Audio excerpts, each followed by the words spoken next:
So to sew the collar onto the shirt, we are going to just take the shirt and fold it and divide it in half to find your center back. So make sure these are both open nicely. Fold it in half to find your center back. Put a pin in like that. And then the same on the collar. You're going to fold it in half.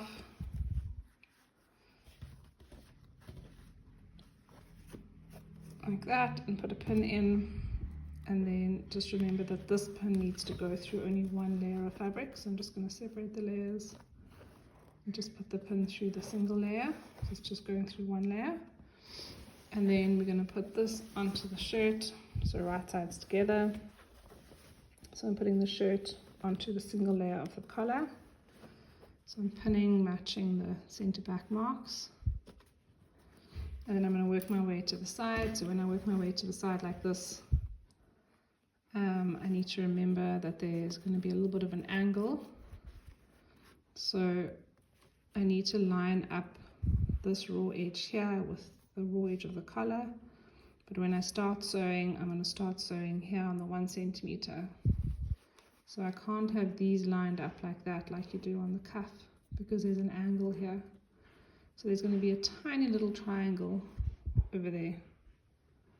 You see that little triangle, and that is correct. So that when this folds back, it's neat. So we're just going to put a pin in there, and you're going to keep pinning all the way along. And then you're going to sew. When you sew, you're going to actually sew from the inside. So you're going to sew from the collar side, so from this side. Let me just quickly pin this one. Butterfingers.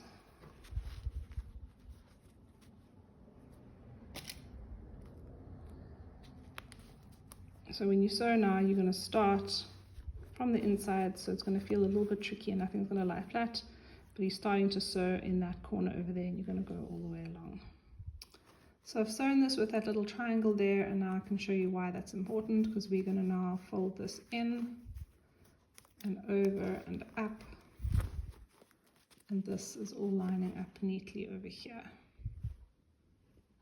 which we're going to do again just now, but that's basically what will happen if you've left that little tiny triangle over there. It's a little bit difficult to understand, but it does work. We have done sewn the collar on, and now we're going to iron the seam up. So basically this seam here needs to be ironed up into the collar. Just do it carefully because you have lots of different layers and lots of different curves and stuff happening here. You don't want to create big creases somewhere else, but you just want to iron this seam up inside your collar, and I'm pulling top and bottom, so I'm pulling this seam open here as well, so the fabric doesn't do that, but it's pulled open here, and you're just ironing this up all the way along. My favorite thing to use for this next step is a tailor's ham. If you don't have one, you can just grab a pillow or something. It's just easier, I find, to work on this to bring it a bit higher and get the shape nice. So basically the most important thing is to get this corner nice. So you're going to fold it open, keep your seam the one way, so don't let it like fold in on itself like that. Just keep it flat going the one way, and then you're going to fold it in, and then this guy is going to come over like that. So you should have folded in about 1 centimeter. So that's giving you a nice neat edge over there. And then you're going to start putting your pins in. So the pins need to go through, but not through to the other side. So we don't want to see the pins on the other side. Okay, and then as you're going, so I like to just skip a little piece. I'm going to go to here now. I'm going to fold in 1 centimeter, and basically this should line up with your stitching line. So that folded line there needs to line up with the stitching line on the side there.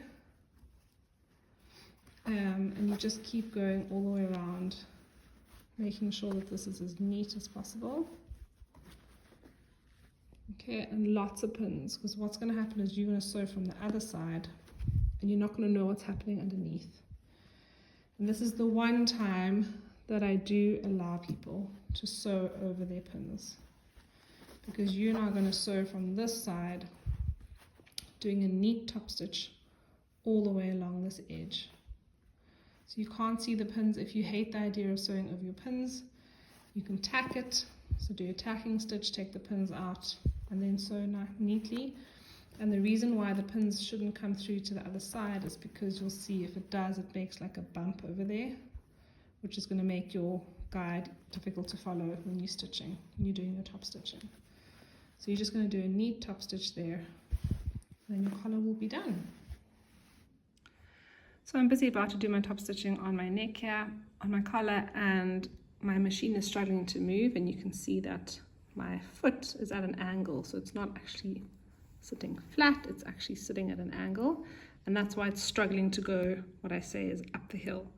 So what you need to do is you need to find a piece of fabric and fold it to that same thickness, which I'm going to do quickly. So make sure that your needle is down, and then you're going to fold a piece of fabric. Okay, so I have my needle down, I'm going to lift my foot up. I folded a piece of fabric. I've actually just taken my sleeve of my shirt and I've put it behind so that the thickness is now the same. So when I put my foot down, this foot is now level at that point there. So if I start sewing now, it should be able to move. So that just helps it to gain traction, and then it carries on moving, and then I can carry on doing my top stitch. And that's the collar done. Came out pretty well, if I can say so myself, and if I can do it, so can you.